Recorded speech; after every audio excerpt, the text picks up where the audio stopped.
Assalamualaikum warahmatullahi wabarakatuh. Di sini saya akan mempresentasikan tugas saya tentang data. Sebelumnya, perkenalkan nama saya Anissa Khaira Ramadhani dengan nomor BP 241011 52610156 dengan dosen pengampu Dr. Sofika Anggari Eskom Mkom. Marilah kita lanjut ke materi yang pertama, yaitu pengertian data.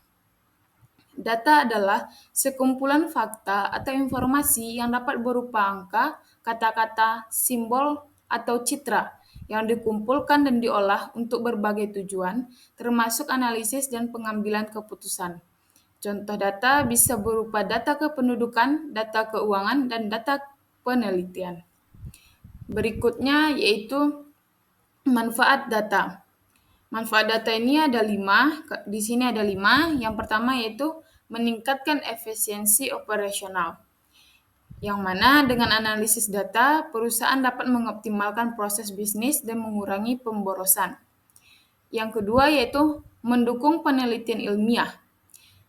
Yang mana data menjadi dasar dalam eksperimen dan penemuan baru di berbagai bidang ilmu. Yang ketiga yaitu transparansi dan akuntabilitas. Di sini, data dapat digunakan untuk memastikan pemerintahan yang lebih transparan dan bebas korupsi. Yang keempat, yaitu pengambilan keputusan lebih baik. Yaitu data membantu perusahaan membuat keputusan berbasis fakta, bukan asumsi. Yang kelima, yaitu keamanan dan deteksi penipuan. Data juga dapat digunakan untuk mendeteksi aktivitas mencurigakan dalam sistem keamanan siber dan perbankan. Materi selanjutnya yaitu fungsi data. Fungsi data di sini ada 7. Yang pertama yaitu sebagai sumber informasi, yaitu data digunakan untuk mengidentifikasi pola, tren, dan wawasan yang berguna dalam pengambilan keputusan. Yang kedua yaitu mendukung pengambilan keputusan, yang mana data membantu individu atau organisasi membuat keputusan yang lebih akurat dan berdasarkan fakta. Yang ketiga, analisis dan prediksi. Analisis dan prediksi ini datanya digunakan dalam analisis statistik dan machine learning untuk membuat prediksi tentang kejadian di masa depan. Yang keempat yaitu meningkatkan efisiensi. Dalam bisnis dan teknologi, data membantu dalam otomatisasi proses serta peningkatan efisiensi kerja. Yang kelima yaitu evaluasi dan kontrol.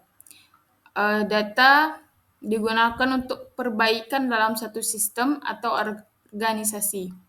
Yang keenam yaitu penyimpanan dan dokumentasi. Yaitu data untuk referensi di masa depan. Yang ketujuh, personalization atau personalisasi. Data dalam dunia digital, data digunakan untuk menyesuaikan layanan atau produk sesuai dengan preferensi pengguna. Contoh, rekomendasi film di Netflix. Berikutnya, yaitu jenis data berdasarkan cara mendapatkannya. Di sini ada 2. Yang pertama primer dan kedua yang data sekunder. Yang pertama data primer. Data yang diperoleh data primer ini data yang diperoleh langsung dari sumber utama atau objek penelitian tanpa perantara. Misal, wawancara, observasi langsung, kuesioner atau survei, dan eksperimen. Yang kedua itu data sekunder.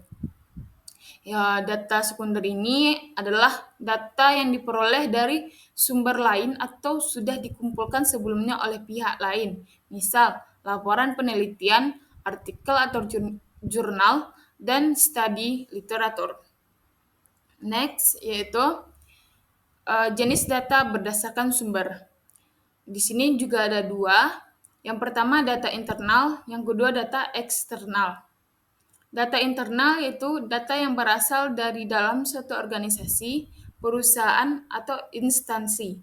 Misal, laporan keuangan, database pelanggan, dan catatan penjualan. Yang kedua yaitu data eksternal.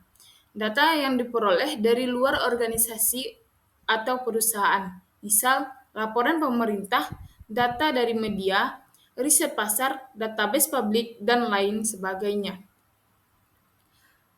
Materi berikutnya yaitu jenis data berdasarkan waktu pengambilan. Di sini juga ada dua,